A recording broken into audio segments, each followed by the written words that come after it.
皆さんこんにちは。前回の動画ではたくさんのコメントをいただきありがとうございました。今日はいよいよテスト走行になるんですが、その前に一つ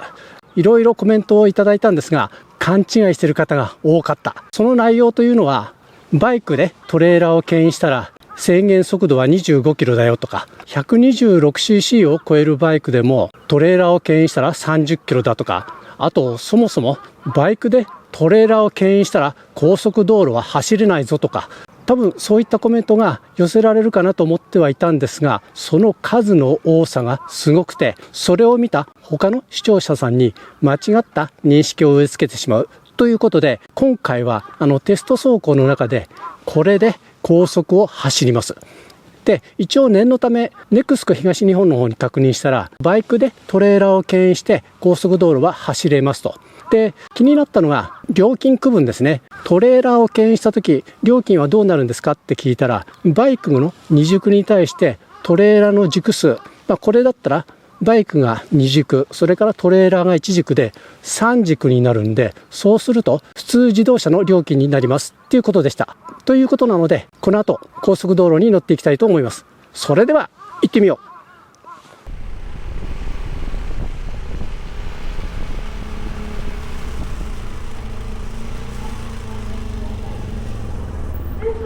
お取りください。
はい、高速走ってみました。いやー、怖いね、やっぱ。走ってて何が怖いかっていうと、スピード、速度は怖くはないんですが、やっぱ風だね。で、走ってて、ちょっとリアが振られる感じがあると、やっぱドキッとしてね、アクセル緩めちゃいます。やっぱこれはね、一般道は車の流れに乗って走ってるのがいいね。で、高速に乗るのが、今日が最初で最後になると思います。皆さんの誤解を解くために高速乗ってみました。126cc 以上のバイクでナンバー付きトレーラーを牽引した場合、最高速度は80キロなので高速道路も走れます。そして一般道では道路標識通りの速度、60キロ道路なら60キロ、50キロなら50キロということで走行することができます。それではこの後一般道に降りたいと思います。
一般道の方も走行してきました。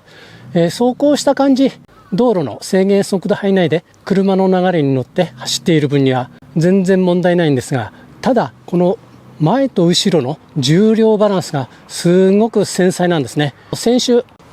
リアカーからこのバイク用のトレーラーに乗せ替えた後、ちょっと走ってみたんですが、その時は重量バランスを整えないで、だいたいヒッチの部分に12キロから13キロぐらい荷重がかかってて、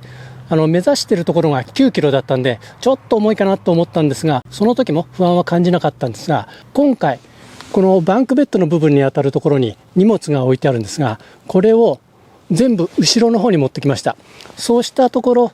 ヒッチの部分にかかる荷重が7キロぐらいになったんで、随分軽くなったな、これでいけるかなと思って走ったら、なんかね、走っててふわふわする感じなんですね。前後に揺れるっていうか、それでちょっと安定しなくって、今度は荷物2つあったんですけども、それを1つ前にして1つは後ろに置いたままにしました。そうしたところ、だいたいヒッチの部分で10キロぐらいになって、その時が一番安定しましたね。スピードを出しても全然ブレることもなく、すごく安心感がありました。ただ走行してて途中からね、またなんかふわふわしてて、なんかバランスおかしいなと思って休憩したら、後ろの荷物が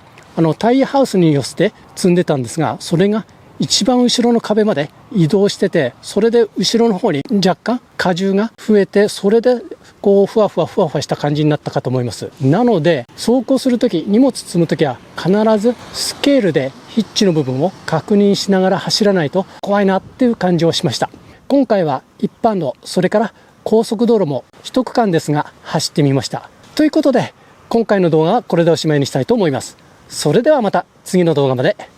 バイバイ。